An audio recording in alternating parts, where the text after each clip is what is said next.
ပါတယ်အဖေသမီးတည်ပါပြီအဖေ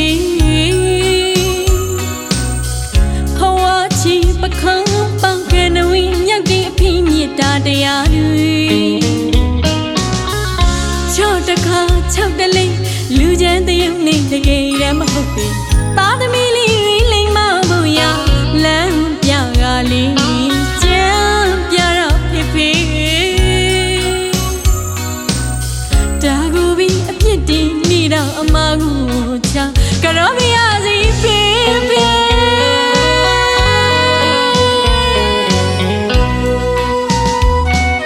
ရှင်လိုက်လွယ်ပြီးမမွေးရဝင်မေးဖေဖေမြတ်တာတရားကိုသမီးတည်ပါတယ်အဖေသမီးတည်ပါပြီအဖေဟောဝါချီပခုံးပေါင်ကနဝီမြတ်ဒီအဖေမြတ်တာတရားတွေချော့တခါချောက်တလေးလူချမ်းတရုံနေတကယ်ရမဟုတ်ပေသားသမီးလေးတွေလိမ့်မဖို့ရလမ်းပြကလေးကြမ်းပြတော့ဖေဖေဒါကိုပြီးအပြစ်တင်မိတာအမကိုချကြောပြရစီဖေဖေ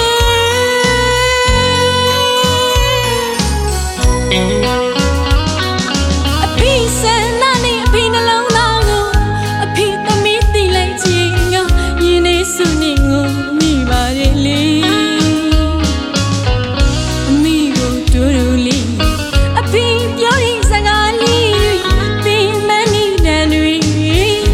ငါသာတည်ရင်တည်တယ်ငါသားသမီးတို့အဖေမြင်မဆန်းစီ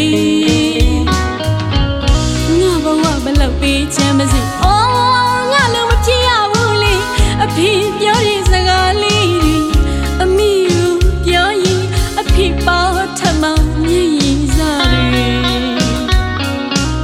မမနိုင်လူကတော့လိုက်ပါတယ်အဖေအိမ်မသားရနှလုံးသားမြူနေအဖေ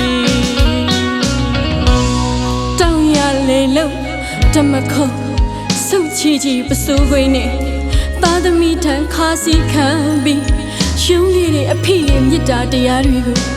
အဖေသမီးအိမ်မြတ်တာတရားတွေကိုအစကမသိခဲ့ပေမဲ့အဖေရဲ့ရင်ထဲကမြတ်တာတရားတွေဟာသားသမီးတွေလိမ္မာဘူး6ခါတစ်ချီ6ခါတစ်လက်အမိကိုသာနှွေးထွေးစီငါကတော့ကြမ်းပြမယ်ဆိုတဲ့အတွေးတွေနဲ့အဖေရဲ့မြတ်တာကိုသမီးတို့မသိခဲ့ရပါဘူးအဖေအခုလိုသိလာတဲ့အချိန်မှာအဖေရဲ့မြတ်တာတရားတွေကိုပြန်လေတွေးတောရင်သမီးမျက်ရည်ကျရပါတယ်အဖေသမီးမျက်ရည်ကျရပါတယ်